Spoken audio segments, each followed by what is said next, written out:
বাংলাদেশে স্বাধীনতার পরে কোনো শাসক এমনভাবে পালিয়ে যায় নাই ছাত্র এবং জনতার অভ্যুত্থানের মুখে। অর্থাৎ বাংলাদেশে না, শুধু এটা উপমহাদেশের মধ্যেও হয় নাই, মানে গত 500 থেকে 800 বছরের মধ্যে এই ইতিহাস নাই। সুতরাং এই ইতিহাস যেহেতু ব্রেক করেছে, অর্থাৎ কেন হয়েছে দেখুন, এই অভ্যুত্থানের পরিস্থিতিটা, ক্ষেত্রটা কিন্তু একদিনে তৈরি হয় না। যখন গণতন্ত্রের মোড়কে এসে বাংলাদেশ আওয়ামী লীগ প্রথমে একদলীয় রাষ্ট্র কায়েম করেছে বাংলাদেশে, তারপরে স্বৈরাচারী ফ্যাসিস্ট এক ব্যক্তির শাসন কায়েম করেছে, 3টা পরপর জাতীয় নির্বাচন করেছে বিনা ভোটে। এই যে দেখুন, আমাদের বয়স এখন 29-30, আমরা এখন পর্যন্ত কোনো ভোট দিতে পারি নাই। বাংলাদেশের ভোটের সংস্কৃতিকে পুরোপুরি ধ্বংস করে দেওয়ার কারণে এই অভ্যুত্থানটা হয়েছে।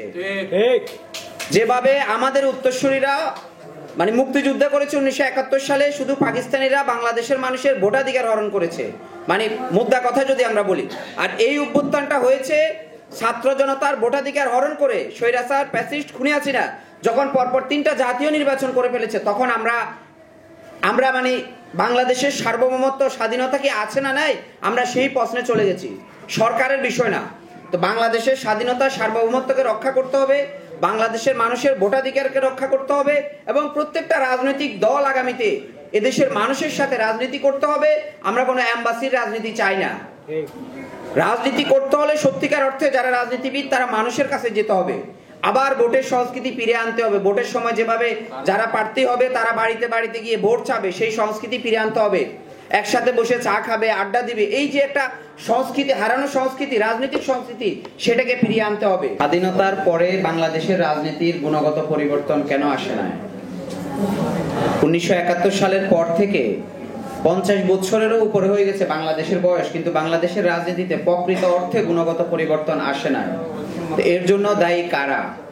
সুতরাং 2024-এ যে গণ অভ্যুত্থান হয়েছে, বাংলাদেশের তরুণ এবং বিপ্লবীরা তাদের সাথে, ছাত্রদের সাথে জনতা কাঁধে কাঁধ মিলিয়ে যেই অভ্যুত্থানের সৃষ্টি করেছে, এই অভ্যুত্থানের আকাঙ্ক্ষাটাই হচ্ছে বাংলাদেশকে বৈষম্যহীন বাংলাদেশ বিনির্মাণ করা এবং বাংলাদেশের রাজনীতিতে গুণগত পরিবর্তন নিয়ে আসা।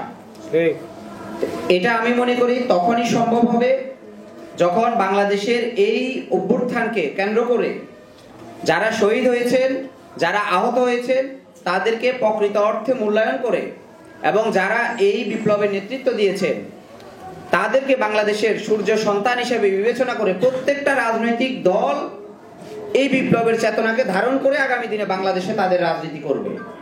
তা না হলে আমাদের যে বিপ্লব হয়েছে, আমাদের যে গণ অভ্যুত্থান হয়েছে, তা না হলে তা ব্যর্থ হবে। সুতরাং আমি শুধু এটাই বলবো যে এবার বাংলাদেশের রাজনীতিতে পরিবর্তন না আসার কোনো সম্ভাবনা নেই।